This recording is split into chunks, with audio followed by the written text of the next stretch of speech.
एक के बाद एक आप देख रहे हैं कि कैसे भारतीय जनता पार्टी की राजनीति को लोग ठुकरा रहे हैं, लोग उसको अस्वीकार कर रहे हैं, क्योंकि उस राजनीति में जवाबदेही का स्थान नहीं है, लोकतांत्रिक प्रक्रियाओं के प्रति सम्मान नहीं है और लोगों के हकों और लोगों के सवालों का जवाब देने की ये अपनी ये जरूरी नहीं समझते, प्रधानमंत्री की आवश्यक नहीं समझते, वो घमंड वो आपको इनकी राजनीति में दिखता है।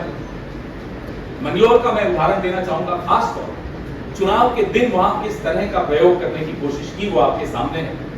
कैसे मुस्लिम मतदाताओं को रोकने की पूरी कुचेष्टा की गई, उनका हक है वोट देना, वो उनको रोका गया। आज मैं सोशल मीडिया पे देख रहा था, कई टिप्पणियां भारतीय जनता पार्टी के समर्थक कर रहे थे, अरे मंगलौर तो मुस्लिम बाहुल इलाका है, कांग्रेस को जीतना ही था। तो मैं उनसे पूछना चाहता हूं, बद्रीनाथ 97.68% हिंदू है ना, बात हिंदू मुसलमान की नहीं है, बात है किस तरह की राजनीति आप इस देश पर थोपना चाहते हैं।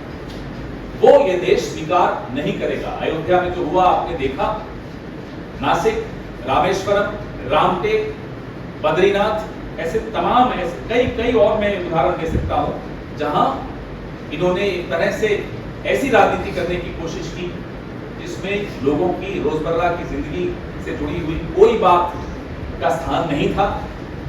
उन मुद्दों को वो सामने नहीं आने देना चाहते थे, सिर्फ और सिर्फ लोगों को लड़ाकर विवाद पैदा करके राजनीति करना चाहते थे। उसका आज एक बहुत करारा जवाब लोगों ने दिया है।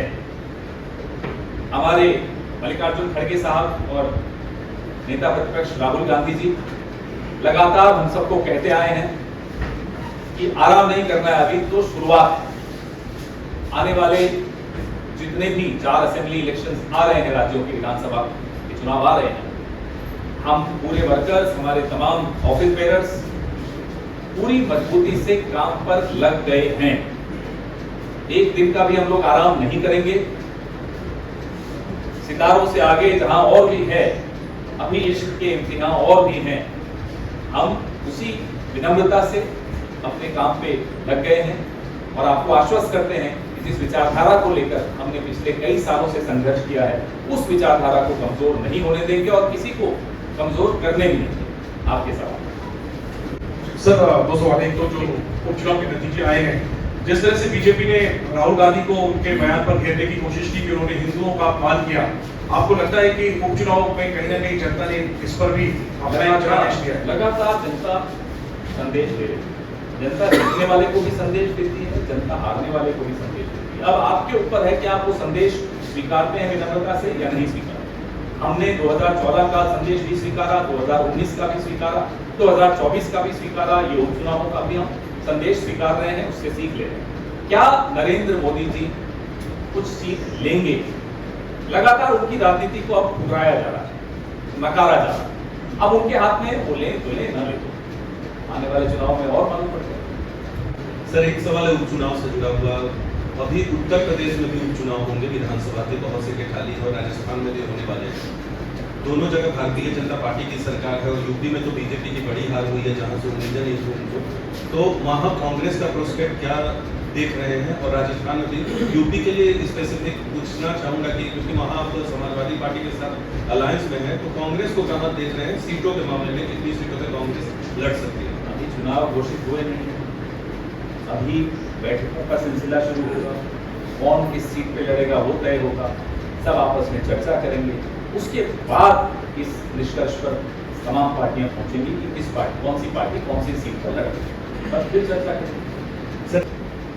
पवन जी, पिछले लोकसभा चुनाव में गठबंधन सबसे अधिक सीटें मिली है। भारतीय जनता पार्टी की बात करें, बगावत से वहां से मुख्य शुरू हो गए हैं। बदलापुर से भाजपा विधायक रमेश मिश्रा, उन्होंने कहा केंद्र दखल दे, यूपी की हालत खराब है, अन्यथा 2027 में पार्टी चुनाव जीत नहीं पाएगी। वो ठीक बोल रहे हैं, लेकिन जिनको बोल रहे हैं उनको सलाह लेने की आदत है नहीं। उन्होंने तो सरेआम कह दिया था, नड्डा जी के थ्रू कहलवाया था। नड्डा जी ग्रुप तो बोलते नहीं है, कहा जाता है तभी बोलते हैं कि आरएसएस की भी जरूरत नहीं है, हम आरएसएस से बड़े हो गए। तो जो लोग आरएसएस से बड़े हो गए, आरएसएस को की सलाह नहीं लेते, किसी की सलाह नहीं लेते, वो मिश्रा जी की सलाह थोड़े ले लेंगे। उनको लगता है वो जो करते हैं ठीक करते हैं। जो उन्होंने कहा 2027 बिल्कुल ठीक कह रहे हैं। लगातार अब भारतीय जनता पार्टी जिसकी हार का सिलसिला शुरू हुआ है, लगातार आपको हारती हुई दिखेगी। तो ये जो बाइपोल आपने बात कही, टीएमसी की तरफ से कुणाल घोष ने कहा है कि यह रिजल्ट जो है वो केंद्र में मोदी सरकार के लिए उल्टी गिनती शुरू हो गई है और इंडिया अलायंस जल्द केंद्र में गवर्नमेंट फॉर्म करेगी और टीएमसी का उसमें सिग्निफिकेंट रोल होगा। कांग्रेस भी क्या यही मानती है कि मोदी सरकार की उल्टी गिनती केंद्र में शुरू हो गई है? आप लोग अगर बहुत लंबी छुट्टी पे जाने की सोच रहे हैं तो मत करिएगा, मैं आपको सलाह दूंगा। अब इशारा है तो मत जाइएगा छुट्टी पर, कुछ महीनों बाद चले जाइए, उसमें क्या होगा। तो कांग्रेस ये मान रही है कि 2 महीने में कुछ बड़ी घटनाक्रम राजनीतिक उलटफेर हो सकती है। मैं फिर आपको दोहरा रहा हूँ, अगर कोई शादी करने वाला हो, छुट्टी पे जाने वाला हो, हनीमून पे जाने वाला हो, तो अभी रुक जाइए। सर, मेरा सवाल खासतौर पर उन नेताओं से उन नेताओं से है। मेरा सवाल खासतौर पर उन नेताओं के लिए है और आपसे इसलिए पूछ रहा हूँ कि कुछ कई साल पहले या कुछ दिनों पहले तक हम सुनते रहे कि अंतरात्मा की आवाज को ऐसा किया, तो चाहे वो शीतल अनुराग हो, जलंधर वेस्ट से या फिर मुकुट मणि अधिकारी हो, रानाघाट दक्षिण से लड़े, ऐसे दल बदल करने वाले नेताओं के लिए आप क्या कहना चाहेंगे? और दूसरा, हमने पिछले साल भी देखा कि सितंबर महीने में जब 6 राज्यों के 7 उपचुनाव हुए थे, जिसमें घोसी की सीट थी और धूपगढ़ी की सीट थी, उसमें भी नतीजे बीजेपी के फेवर में नहीं गए। देखिए, जिस तरह की जोड़ तोड़ की राजनीति पिछले 10 साल के इस दौर में हमने देखी है, इससे पहले बहुत कम ऐसी देखने को मिली और इस राजनीति को लोग शायद अब नकार रहे हैं, ठुकरा रहे हैं। संदेश लेने वाला अगर संदेश ले ले तो शायद इस तरह की जोड़ तोड़ की राजनीति नहीं होगी। महाराष्ट्र में आपने देखा कैसे एक सरकार को गिराया गया, डिस्टेबलाइज किया गया, एजेंसियों का सहारा लेके किया गया, लोकसभा में उसका जवाब मिला, विधानसभा में और मजबूती से जवाब मिलने वाला है। तो ये जवाब लेने वाले को समझना है कि इस तरह की राजनीति का विराम लगना चाहिए।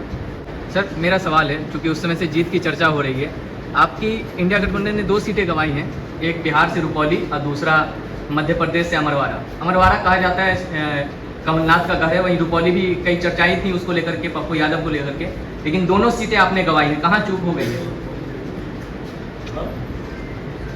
अमरवाड़ा के बारे में मैंने आपको पूरा अपनी प्रेस वार्ता में बताया कि किस तरह से आज गिनती के वक्त भी बहुत बड़े सवाल खड़े हुए, कैसे गिनती करने वाले अधिकारी लंच ब्रेक करके गिनती रोक के गए, बड़ा विरोध हमारे वर्कर्स ने किया, हमारे नेताओं ने किया वहाँ। रही बात बिहार की सीट की, वहाँ इंडिपेंडेंट जीता है, वहाँ ना हम जीते ना वो जीते, कोई और ही जीत गया, तो उस पर भी चर्चा करें।